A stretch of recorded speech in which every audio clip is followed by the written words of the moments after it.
I'm sure you all know very well who Gregg is, so I won't waste time doing a big introduction and get straight into some questions. And we're going to do a kind of talk through Gregg's career. If anyone has any pressing questions as we go, please do raise your hand and I'll try and take them if we can. But Gregg, I'm probably We've not... got a lot to go over. Yeah, a lot. So we've got to squeeze it into an hour.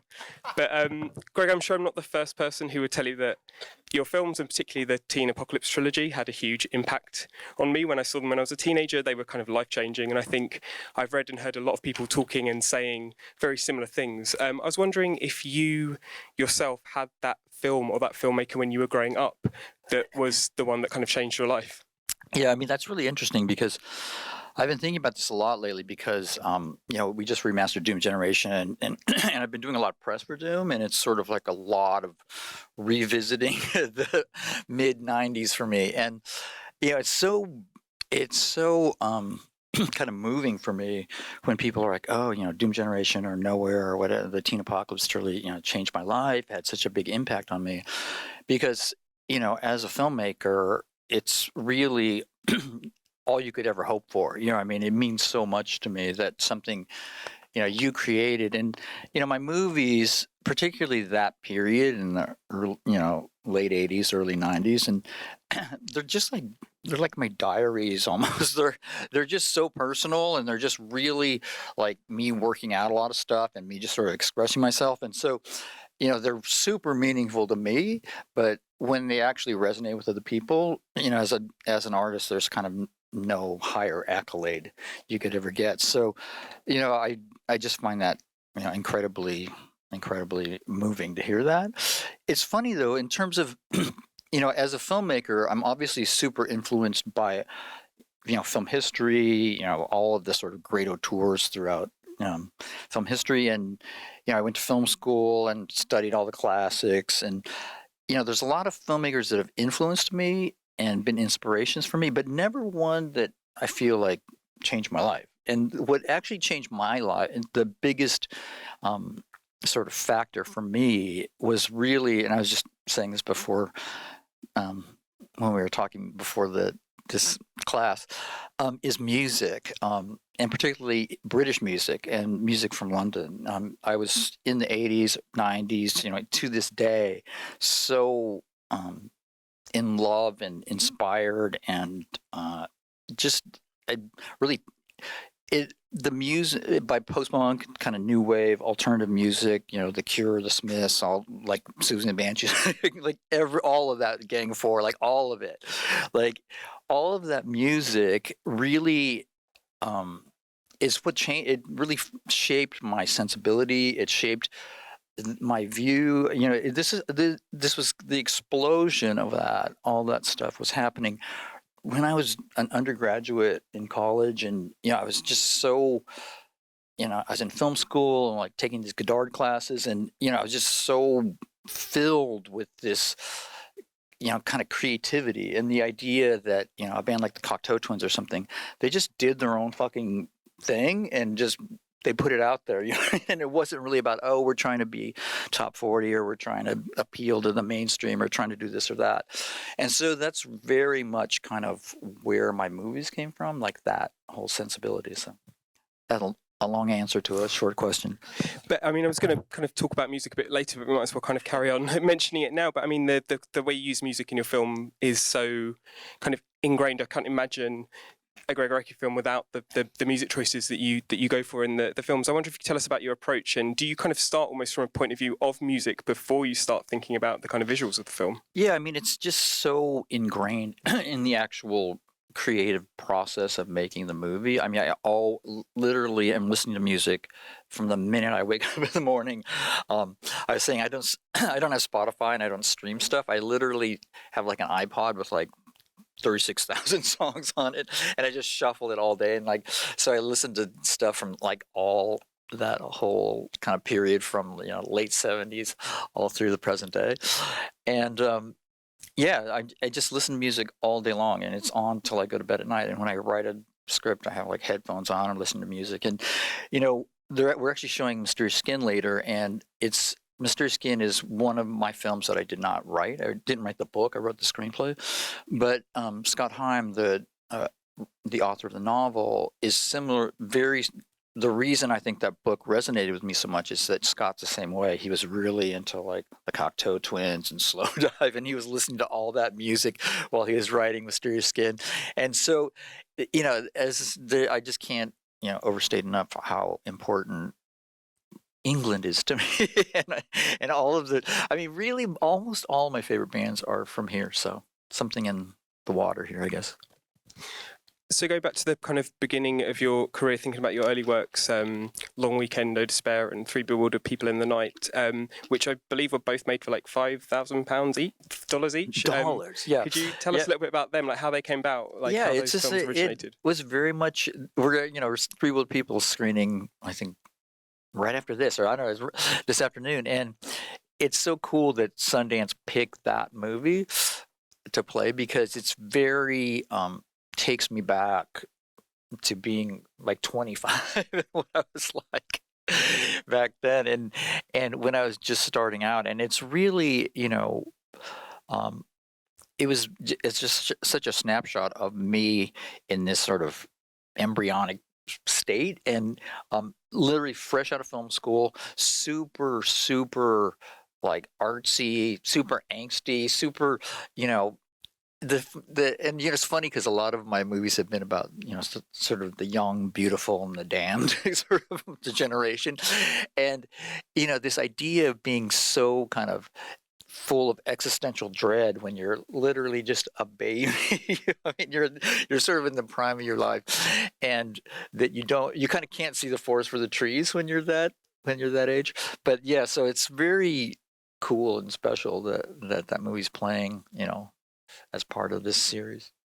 And then next up with Living End, I mean, you went into the huge budgets with what, $20,000? I think that was. Yeah, I mean, the first two movies, Through Bewildered and Long Weekend to Despair, are literally $5,000 each, and they were totally like me. Like I shot them, I edited them, I cut the negative, like I developed the film at the USC student lab, and so they're basically made like a big long student movie.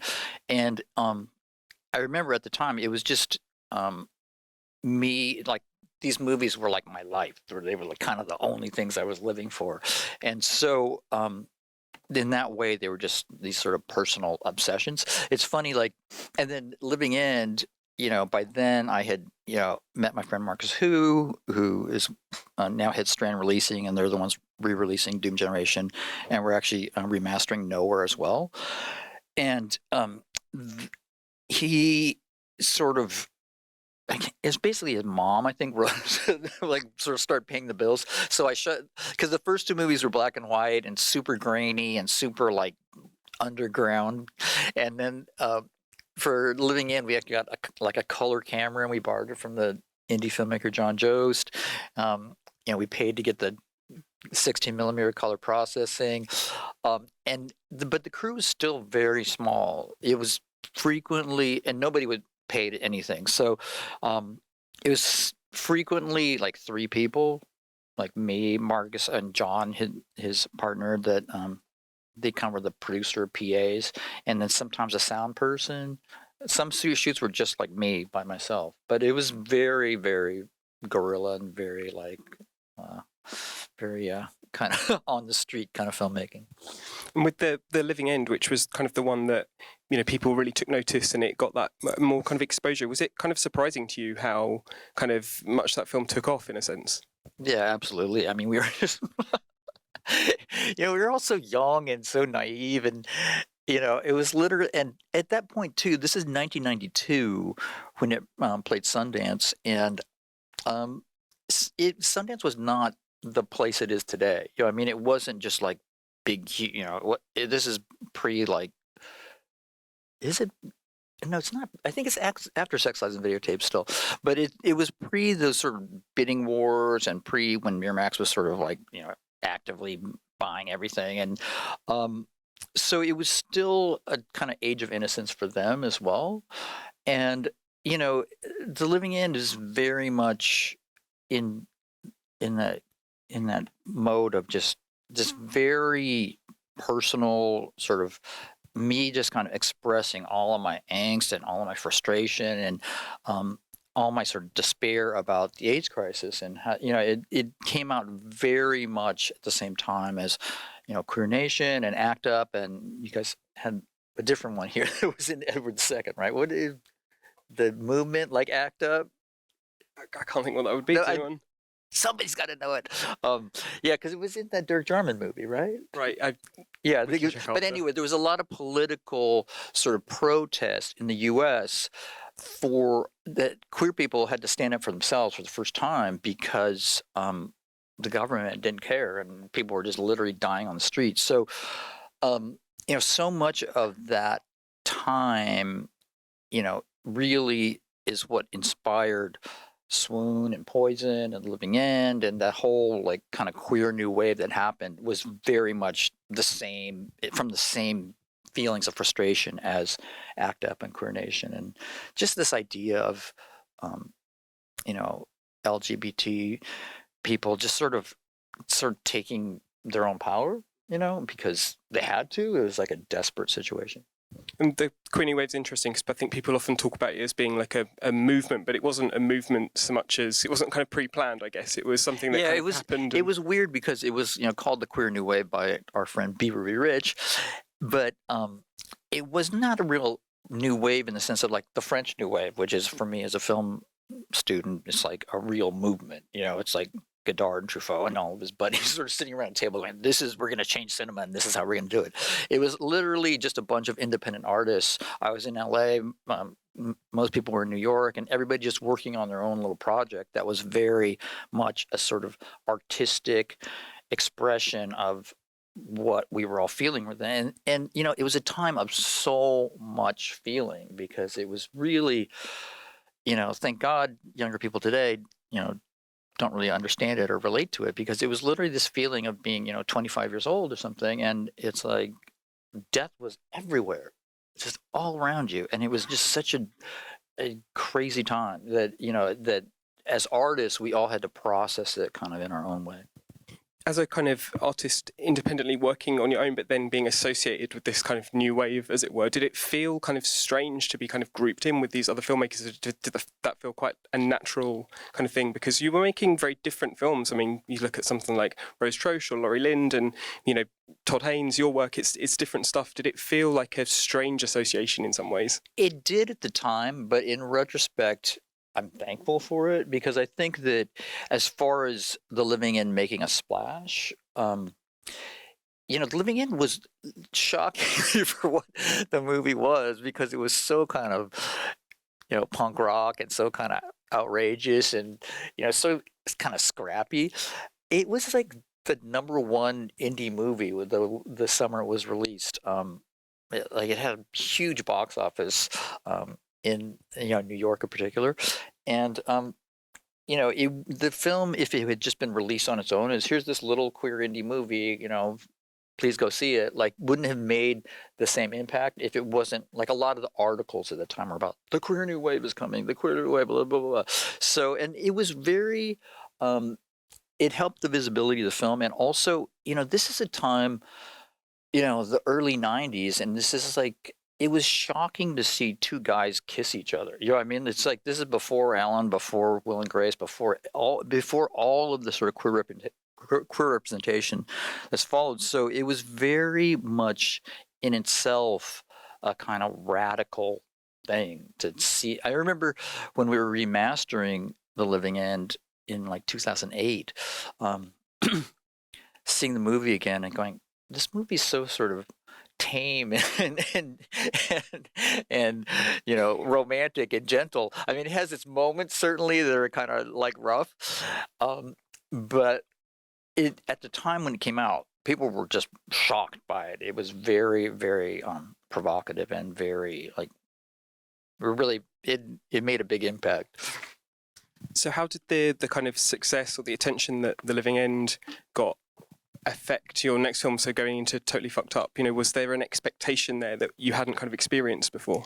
Not necessarily. I mean, Totally Fucked Up and Living End are kind of interesting because a lot of my films actually, particularly in those early years, are in twos. Like the first two first two, Three Bewildered and Long Weekend, are both 60 millimeter black and white, $5,000. The second two, Living End and Totally Fucked Up, they were literally shot concurrently almost. I shot The Living End and then started shooting Totally Fucked Up. And then finished Totally Fucked Up. Then I went back and edited The Living End. And then Living End took off, and I ended up doing press all over the fucking world for that movie. And then I came back after that to finish Totally Fucked Up. So they were pretty much, in conjunction, and I had already shot Totally Fucked Up, so there was no like pressure, like, oh, how do I follow this up? It was really, but the attention that those movies got is what enabled me to make the Doom Generation, which was again the next step up, where it was like almost it was like 750, almost $1 million. And so there was the Doom Generation and Nowhere were both made by a French company for around $1 million, and I had they were the first movies that were shot on 35 millimeter with a DP and a real crew and an AD and SAG actors who actually made money, and so it was like a whole those movies were definitely a kind of a step up, and that happened because of The Living End and stuff. You mentioned kind of looking back at The Living End and this idea of it feeling quite romantic. One thing I wanted to say before we get ahead, one of the interesting things to me, I guess there's a lot of young filmmakers in the audience, is that a lot of people think Living End is my first movie, and I had made these two other movies before. And one thing I think is important for young filmmakers is the Long Weekend and Three Bewildered People.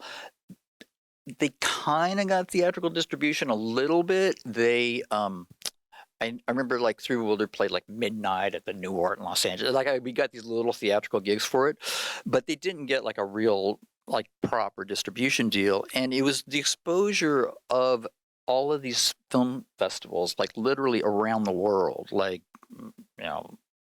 everywhere, that I would get. Both those movies played like dozens of film festivals. Like some of them were gay festivals, some not gay festivals, some were Asian American festivals. But my point being that, as far as filmmaking, young filmmakers go today, I feel like there's such a pressure for a young filmmaker to like deliver. I mean? Like I got into Sundance, or I didn't get into Sundance, or I got my movie sold, or it didn't sell. And it's like people, particularly young filmmakers, need time to develop a little bit. And I think that's where film festivals and exhibition and cinema culture, all of that is so fucking important, because that's, and also grants and stuff. I remember I met Rick Linklater at the Munich Film Festival in 1989 after he had done Slacker and I had done Long Weekend.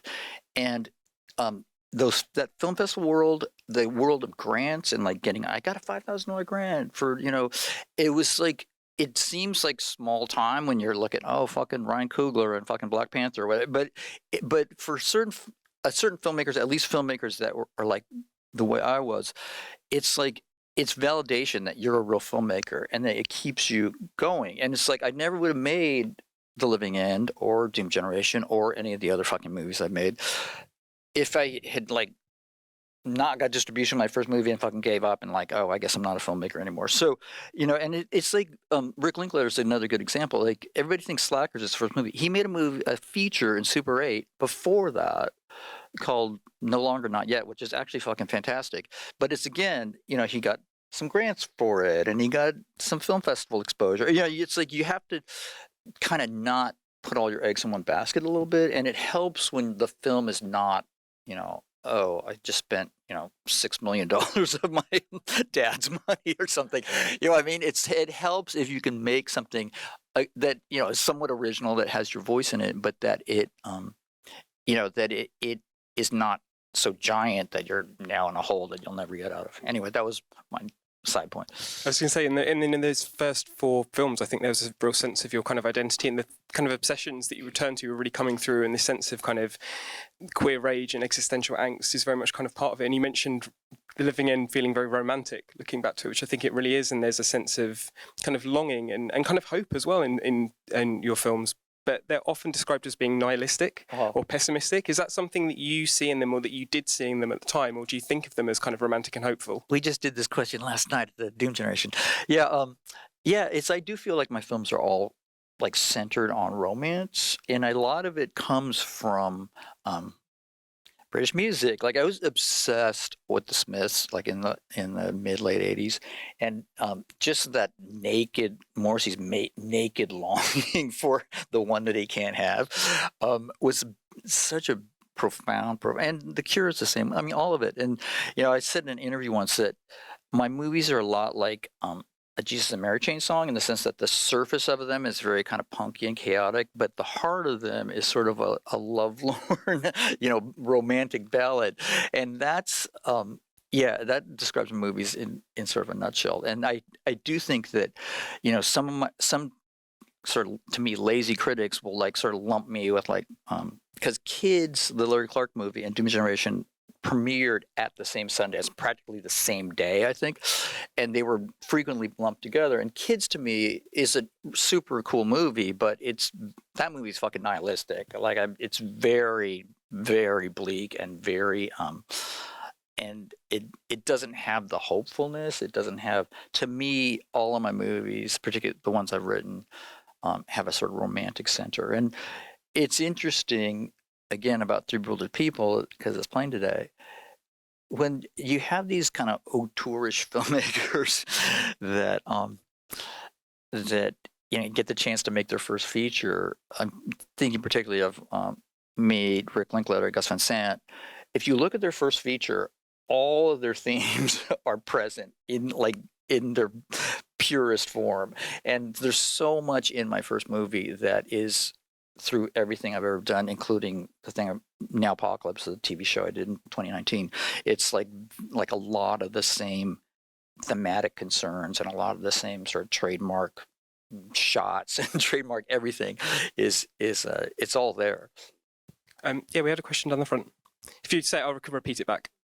The question was about Gregg not having made short films before features, and whether, what you think about that, what the kind of landscape is at the moment for filmmakers making shorts. I know a lot of people do that. They make a sort of calling card short. I mean, I did make short films when I was in film school. It was really the idea that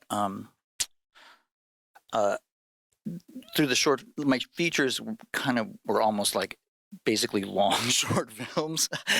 And I think it was, for me, I wanted to feel like I was working on something substantial instead of like a calling card type thing, but I mean, that's just the way I did it. I mean, everybody has their own path, obviously, but I just felt like I just felt like I had this movie to make. I mean, I think one problem, I don't envy anybody who's 25 that's starting to make movies today, because I think it's a different landscape. It's a tougher landscape, I think, than when we came out, like to me and my peers, because it felt a little more open and a little more like the new frontier, as opposed to where's Ryan Coogler, where's what's her face, Chloe Zhao, I mean, it's like we're looking for that person. We're not, we don't care about what your expression is.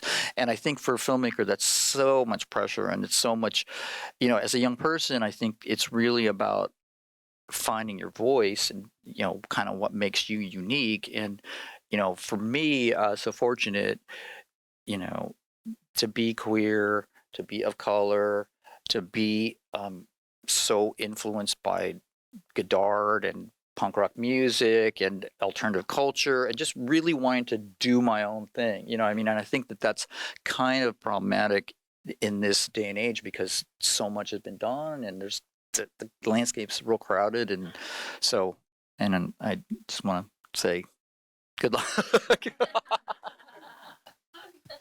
So I guess after after Totally Fucked Up, you did the kind of most unexpected thing and made your heterosexual movie, which was, of course, the least heterosexual movie of all time, The Doom Generation. Can you tell us about that kind of tagline, where that kind of came from? Yeah, that's very pointed.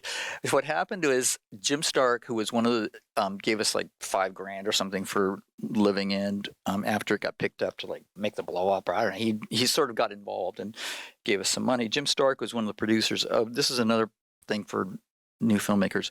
One of the things I did when I made Through Other People, I was upset. This was right around when Stranger Than Paradise came out. This is like 1985. And Stranger Than Paradise, if you'll look back amongst me and everybody, like Gus, Rick Linklater, Allison Anders, all of us, we all saw that movie and were so like, holy shit, this movie just got shown in a theater. You know, it was such a like a new thing. The idea of like this weird black and white, super arty, like beatnik movie is playing at, you know, my local art house.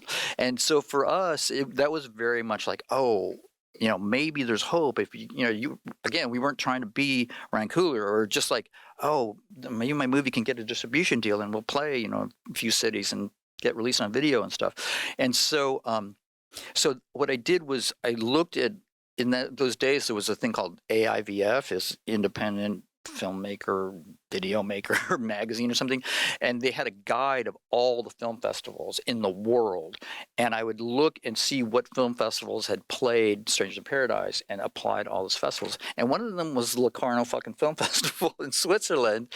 And I got in, like literally out of the fucking, I had never been to Europe before. I was like so green. It was insane. Then all of a sudden I'm in fucking Locarno and my movie's playing there and I won like 2 prizes. It was nuts. But that was really my discovery. And again, because of these film festivals and because of that whole world. But now I forgot what the question.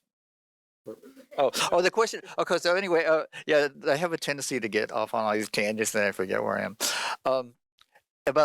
So for Doom Generation, so Jim Stark, who is one of the producer on The Living End and had produced Stranger Than Paradise, he's all, you know, he's like this gruff, like old straight guy from New York, and he's all, you know, Araki, you make these fucking gay movies that gay people hate. You know, they're too punk rock for gay people. He's like, if you make a heterosexual movie, I'll produce it and I'll get you $1 million for it. And I said, okay. So I purposely, that's why it's called a heterosexual movie, as sort of an in joke. But I obviously made, like, I really wanted to make this super subversively queer movie in the sort of guise of a heterosexual movie. And it was kind of a really cool and interesting experiment because for me, you know, I thought it was kind of a punk rock kind of cool thing to do. But the flip side was that I think this has to do with what we were talking about earlier. So many people have come up to me and said, you know, the Doom Generation made me gay. You know what I mean? Like, it was like, because it was not couched like The Living End as a queer movie. It was literally like, oh, Rose McGowan's on the cover and she's gorgeous. You know what I mean? So these straight guys would kind of get lured into this movie and go, what's happening here? Like, why am I so fascinated by what's going on with these 2 boys? And it was, you know, it was a very cool kind of Trojan horse sort of situation that I thought was actually, it was just something that really interested me in terms of not sort of just marketing to this sort of niche, you know, the gay audience. Because a lot of the gay cinema of that time was very like mainstream gays and nice gays. And, you know, Totally Fucked Up even talks about it. Like, there's a sort of a division amongst this sort of alienated generation of kind of punky gay kids and like the straight, like disco loving, you know, gay guys over there. I think the Doom Generation was a kind of a notable kind of shift in terms of the aesthetic and the look of your films. That kind of hyper-real, kind of cartooniness was really kind of coming through at that stage. Could you talk a little bit about that and the kind of set design and how you approach that and how that kind of informs the films that you're making from that point onwards? It was really just having, you know, more money and a DP and a designer and, you know, these amazingly talented people to collaborate with.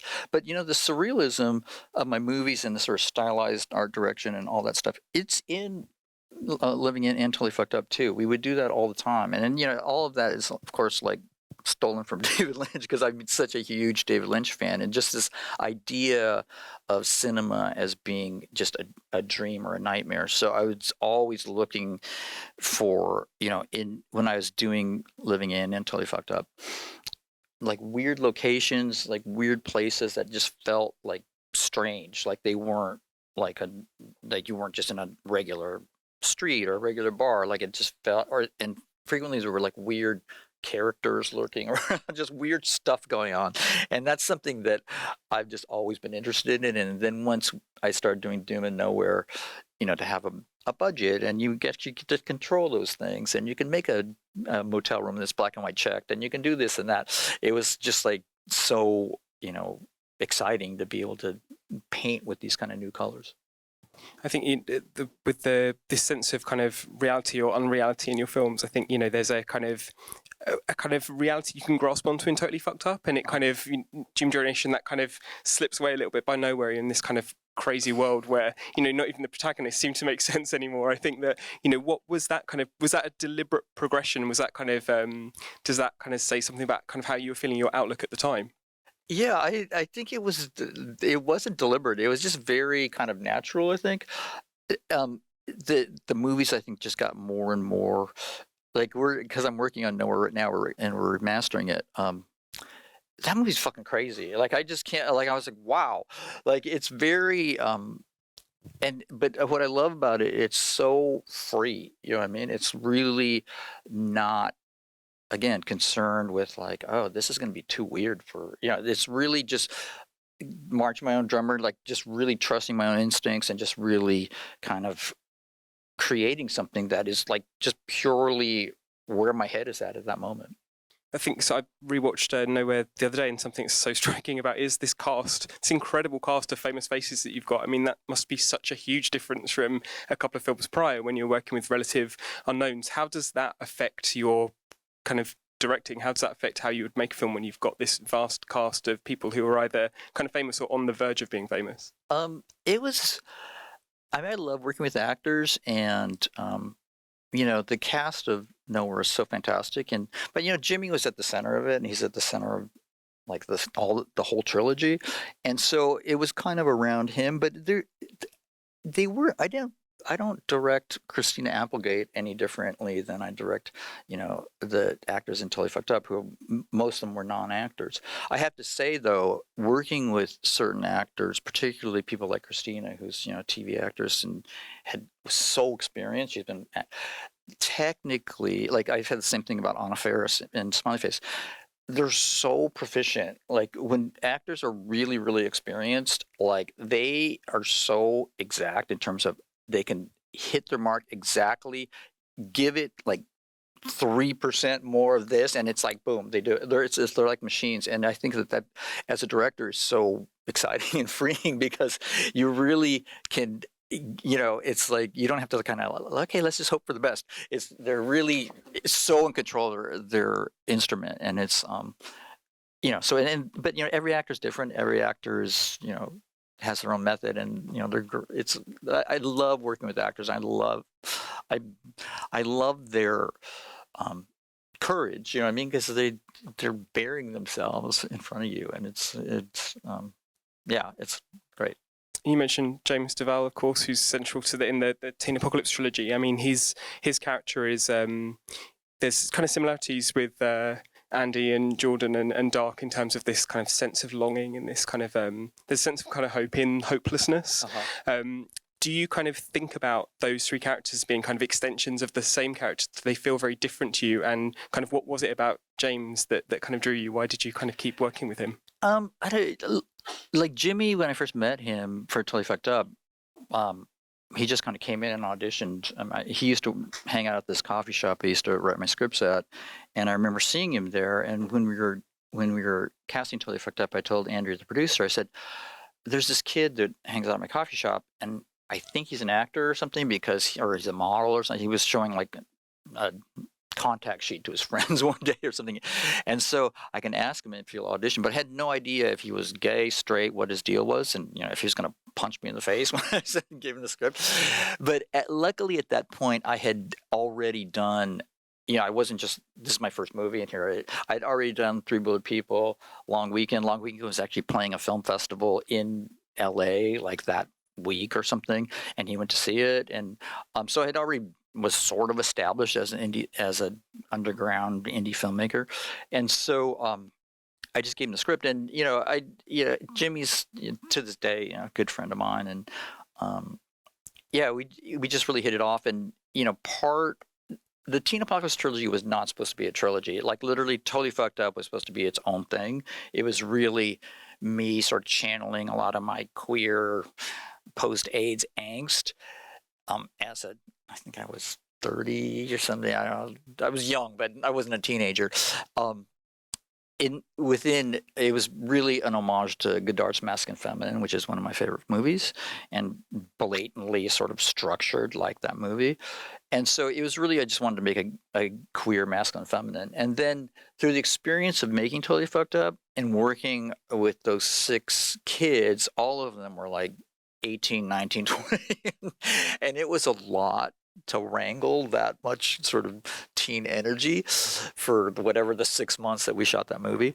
And so it's from the experience of hanging out with those kids and getting to know those kids that the Teen Apocalypse trilogy came to be. And then I sort of wrote the parts of Jordan in Doom Generation and Dark in Nowhere for Jimmy after that. So it became a trilogy after that. And in between the trilogy and then kind of a couple of years later, Mysterious Skin, there was a couple of projects that you did. There was Splendor, which I think is a really great film, which really kind of still is relatively untalked about and underseen. And also there was This Is How the World Ends, which was a pilot you made for MTV. Could you tell us about those 2 projects, neither of which kind of, I guess, caught on in the way that the Teen Apocalypse trilogy did? Yeah, I mean, it's like, my thing is I don't have kids. Like, my movies are like my babies, so they're my children. I just you put all the love and all the effort into them, and they just go out in the world and do their thing. And so every movie is its own different story, and for Splendor, it was something similar to a lot of my other movies. I wanted to sort of make a kind of post-punky sort of new wave version, and I got very Doom Generation to me is a very like my Nine Inch Nails movie. It's like so angry and so industrial, so like And by the sort of late '90s, I was getting very into again fucking British music, very into like kind of dance music, like Orbital and all that, like Chemical Brothers, like all that stuff, and that sort of vibe of like free love and everything. So within that world, I wanted to do a sort of remake of this Ernst Lubitsch movie from the 30s, which is Designed for Living, which is more or less a throuple, and it was in the 30s. And so the idea being that there's this throuple, and at the time I was living with Kathleen Robertson we met during Nowhere, and so I wanted to make a movie with her and make this sort of Designed for Living kind of movie, and yeah, and it's interesting because so many of those things are in like Three Billion People. Like there's so many thruples and so many triangles in all my movies.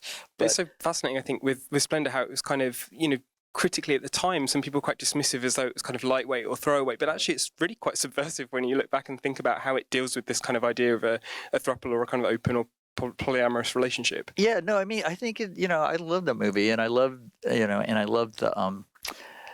I love the kind of, all my movies have been very like kind of sexually amorphous. Now I'm so known as a gay filmmaker and as a queer filmmaker, but there's always this level of, I don't even want to say bisexuality anymore, but pansexuality or just like polysexuality, like different. It's always been a part of my work, and this gray area of sexuality, and so that's something that the movie is definitely sort of dealing with, I think, in a very kind of honest way, and again super like romantic. I mean, this notion of the world doesn't, it's like a lot of the Smith songs, the world doesn't understand us, but we love each other. You know what I mean? And and I think that that's kind of a definitely kind of thematic through line of all my work.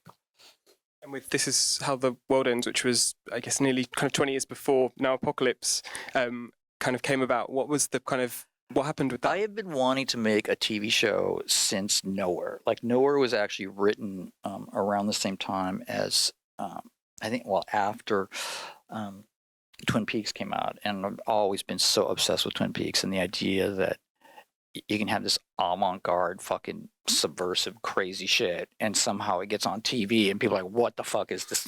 You know what I mean? And people are like obsessed with it. And so I've all like every show I've ever pitched has always been.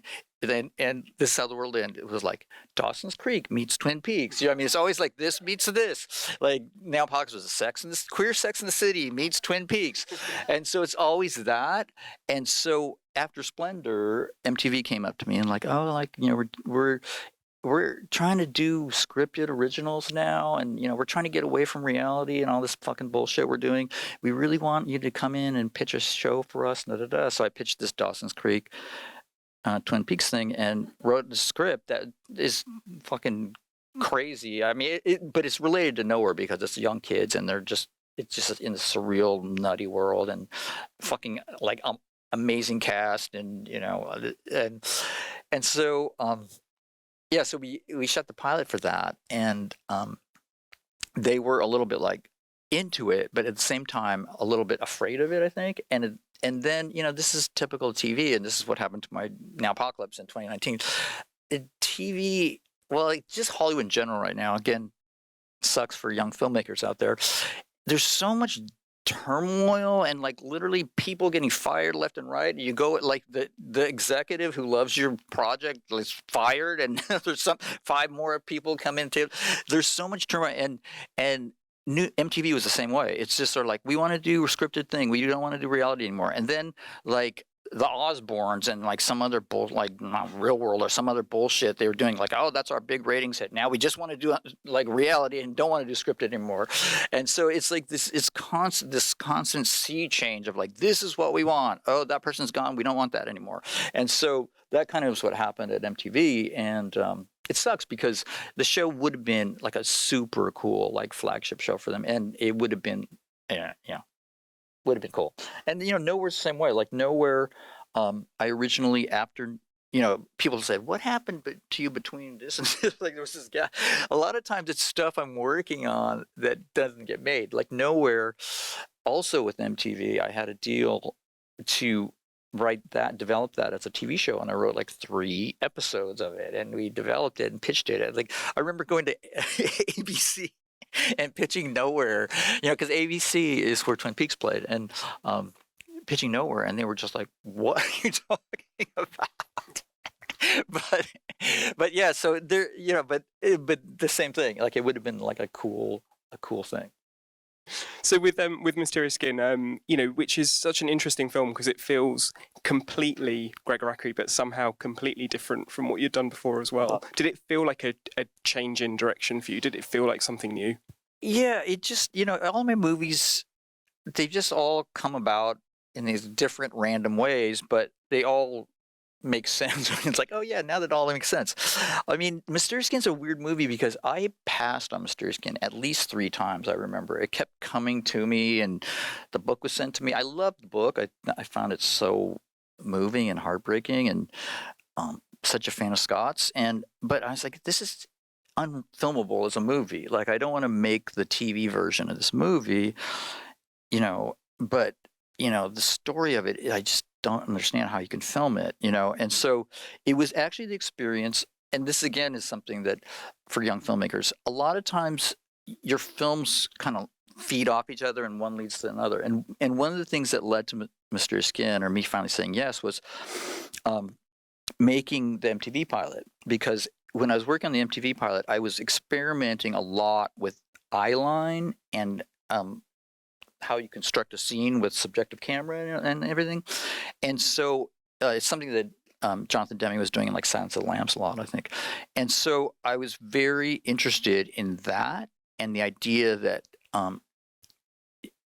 if you study Mysterious Skin, and it's playing tonight, so on film, no less, 35mm film, the scenes of the kids, which I thought would be impossible to film, they're all filmed in a way, or the kids are kind of removed. We actually shot them separately from what the famous scene where the coach seduces the kid in the kitchen.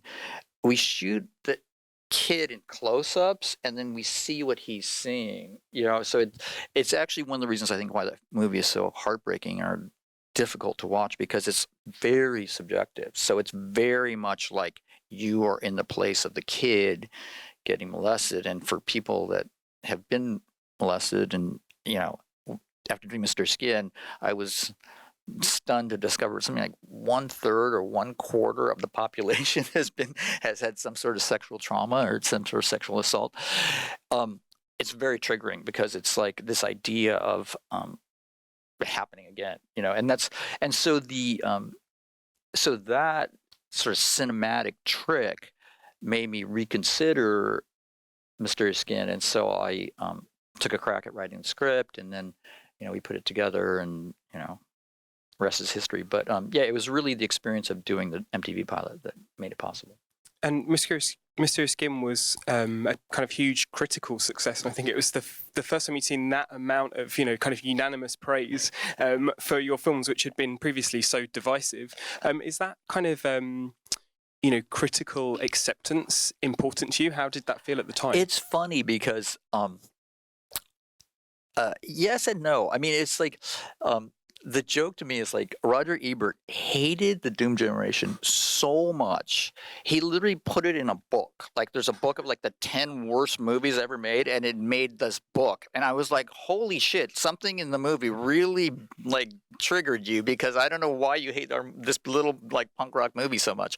I mean, like it was like with like Ishtar, like all these giant like studio bombs. And so I was like, wow, okay. And then he loved Mr. Skin, and so when he wrote the review of it, it was literally like I had never made a movie. I was like a new filmmaker. I had no history, no filmography. Gregg Araki has directed this beautiful movie, and it had no mention of anything I'd ever done before. And it's interesting because when I said yes to Mr. Skin, I remember specifically thinking, this movie could be the end of my career, because it's so. I'm used to my films being divisive and polarizing. People going, "Oh, I like Gregg Araki. I fucking hate him. He should like be, run out of town or whatever."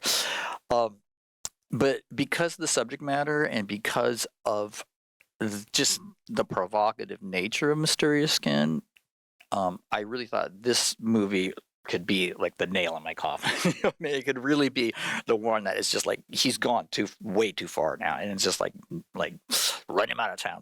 And so it shocked me a little bit, and all of a sudden it's like my most beloved movie, and people are like, oh my god, it's Gregg's masterpiece or whatever. I mean, I love Mysterious Skin. I'm so proud of it, and but it it just goes to show you, as a filmmaker, you kind of never know. It's really hard to know what it is. I mean, I have been so fortunate in my life to I just always follow my gut, my heart, and I just make what I'm passionate about and hope that that'll pay off somehow.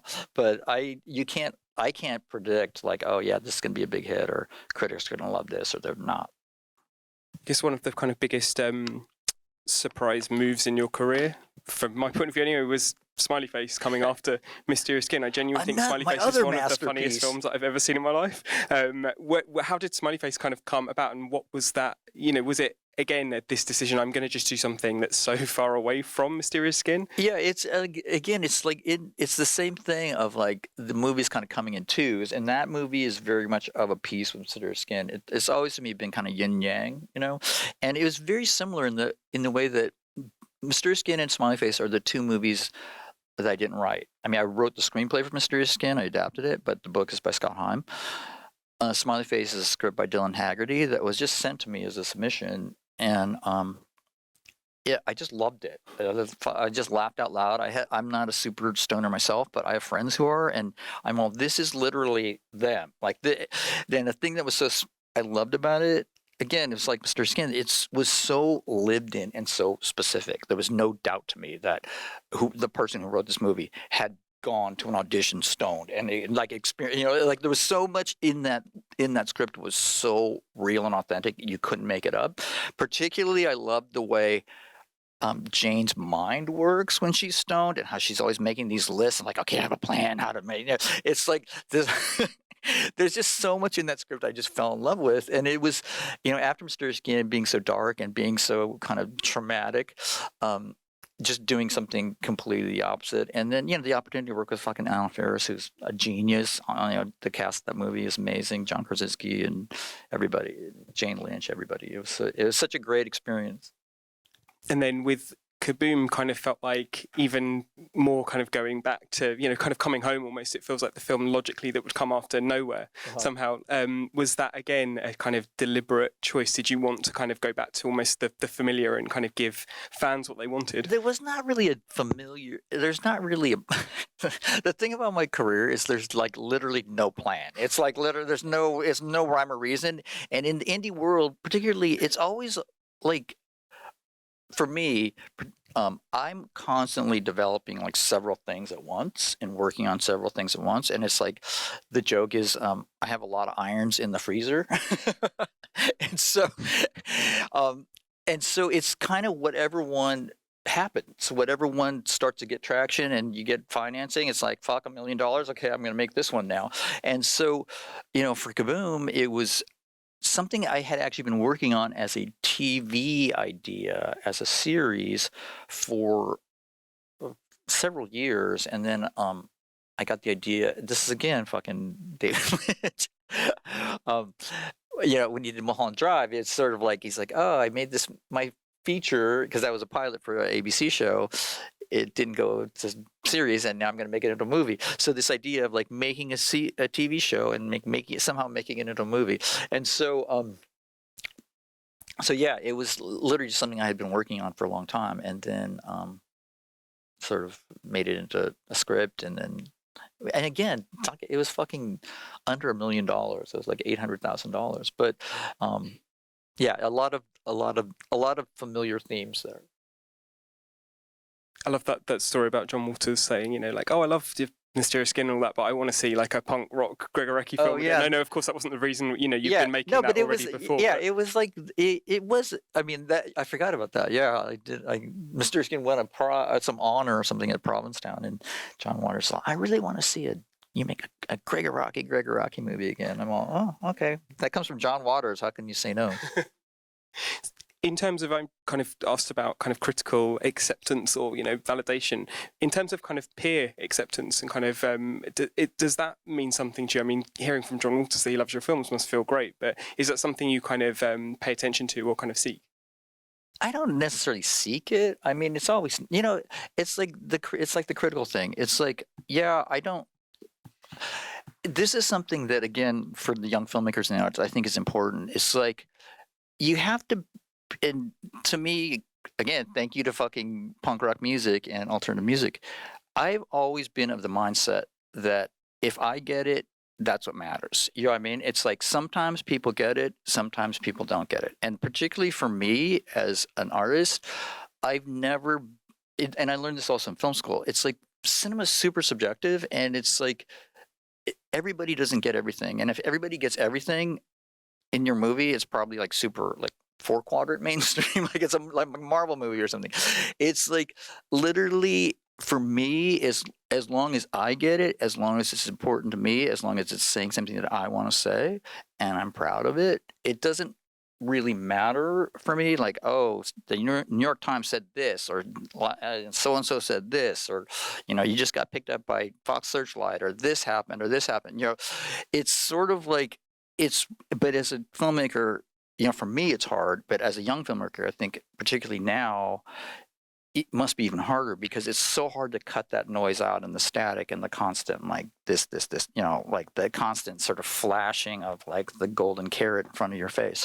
But for me to try to be grounded about it, and obviously it's nice when Roger Ebert comes around and says, I fucking love your movie, 5 stars. It's like, oh, okay, that feels better than you fucking suck and you should die.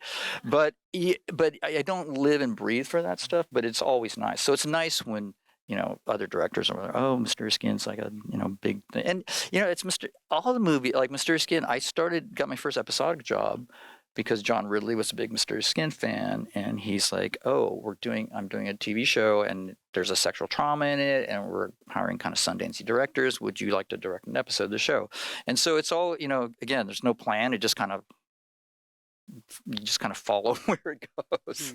And after White Bird in a Blizzard, which was the last feature film you made, it's very much been working in television. You've talked about how there wasn't a kind of plan and that, but what's the kind of, the last kind of 10 years working in television been like for you? What's that experience been? And do you see a kind of moment where you can return to feature filmmaking? Yeah, I mean, again, not a plan. I mean, Whitebird was very much came out about after Kaboom. It was made with the same company, who was the same company I'd worked with for Doom Generation and Nowhere back in the 90s. And so we were kind of reunited for Kaboom. It was a book that they had, and they said, they asked me if I'd be interested in adapting it because they were trying to do it with another director and it didn't work or whatever. And so they gave it to me and said, would you take a crack at it? And I have a good relationship with them, so I did. And also at that time, the book itself is set in the 70s. And I had a thing where I really, really wanted to make an 80s movie. I was trying for a while to adapt Lesson Zero as a TV show. And there's a whole sordid saga that goes along with that. But I've been wanting to make like an 80s movie for a while. And so one of my pitches was I want to move it to the 80s and I want the character to be more of a sort of, kind of Winona Ryder, sort of like alternative teenager listens to This Mortal Coil and stuff.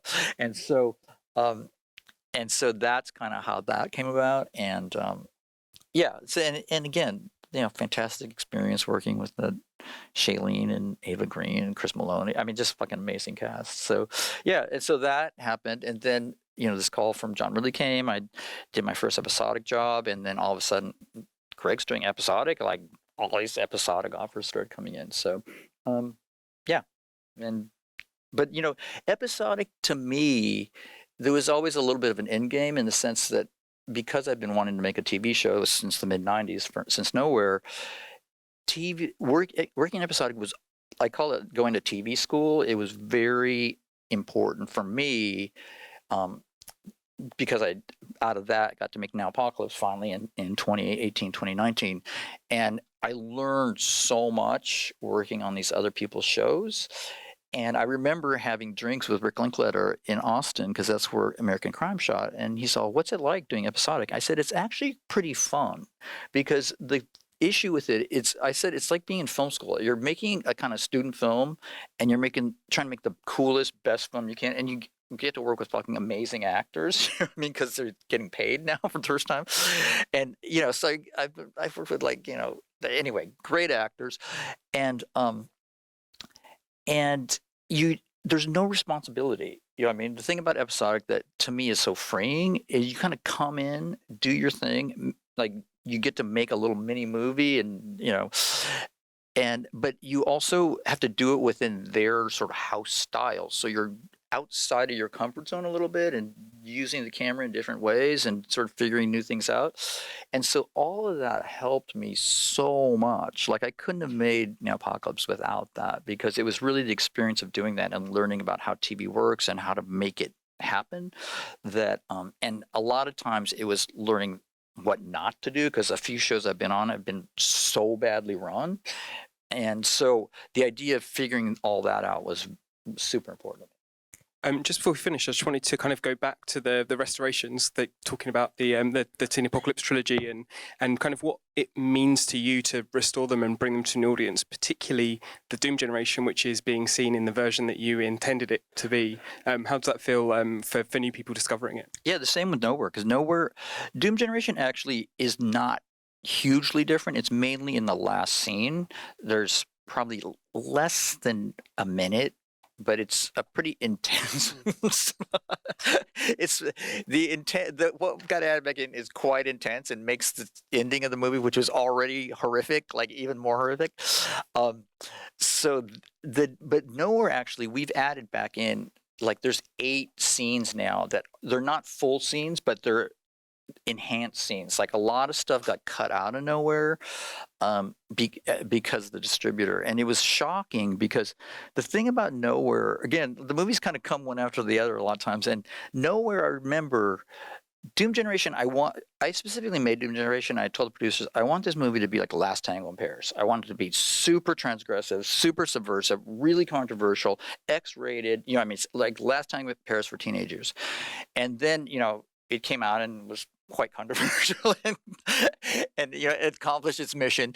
And then for Nowhere, I was like, I want to make a version of that that's still subversive, still kind of crazy and this sort of renegade vision, but I want to do it in a way that's kind of TV safe, and I sort of at that time was watching a lot of like Melrose Place and 90210 and like sort of learning that language of like episodic TV, and sort of from there, so I stylized Nowhere actually, so there was no nudity. There's a lot of sex, but no nudity. They never say fuck or shit ever. Like literally, I created a whole sort of stylized slang that just had all these kind of weird expressions, but they never say fuck or shit. And so my idea for Nowhere was actually that it would be rated PG-13. So we finished it, got bought by Fine Line. They turned the MPAA and they're like, X-rated. I'm all, what are you talking about? Like literally, it's like, it was so frustrating to me that it's like, there's nothing in this movie that like, I really wanted this to be a PG-13 movie so like kids could see it, and so we got an X rating, and so they made me cut all of this stuff out that was so horrible because it was really not, there was no nudity to cut out. It was literally just like, it's mainly has to do with the Ryan Phillippe, Heather Graham characters who are the crazy sex crazed characters.